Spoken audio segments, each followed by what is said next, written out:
కుప్పం కుటుంబ సభ్యులకి నా హృదయపూర్వక నమస్కారాలు.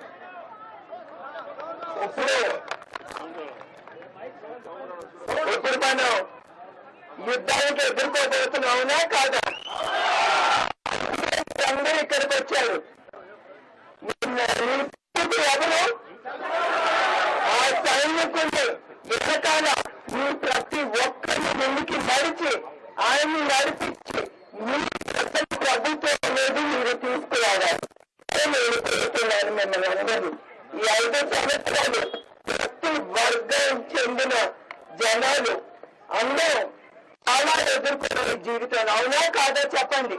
ఈ 5 సంవత్సరాలు ఒక అభివృద్ధి లేదు, నిరుద్యోగం ఎక్కువైపోయింది, మహిళలకి రక్షణ లేదు, రౌడీ రాజ్యమే బాగా చెప్తున్నారు.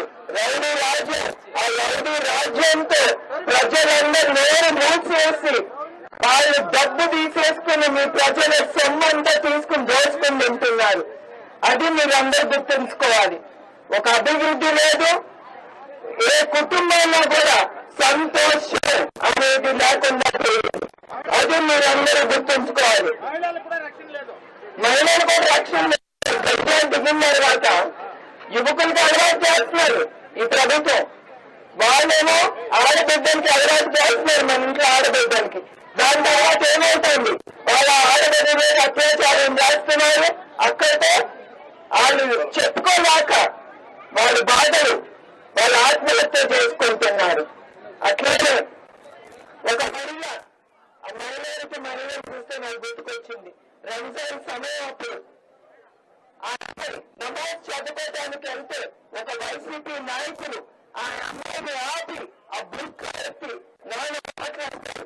ఆడికి ఎంత ధైర్యం ఉండాలని మీరు చెప్పండి. ఎందుకంటే ఆ ధైర్యం అనేది ఎందుకు ఈ ప్రభుత్వానికి వైసీపీ నాయకుడికి వచ్చింది. వారికి తెలుసు వాళ్ళ నాయకుడు ఏం చేయడు, దీన్ని ఇష్ట రాజ్యం చేయొచ్చాను. అది మీరందరూ గుర్తుంచుకోవాలి.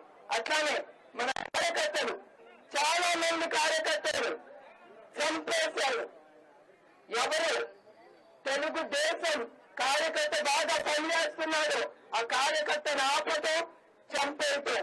ఇదే కాదు, ప్రజలు కూడా చాలా ఎదుర్కొన్నారు.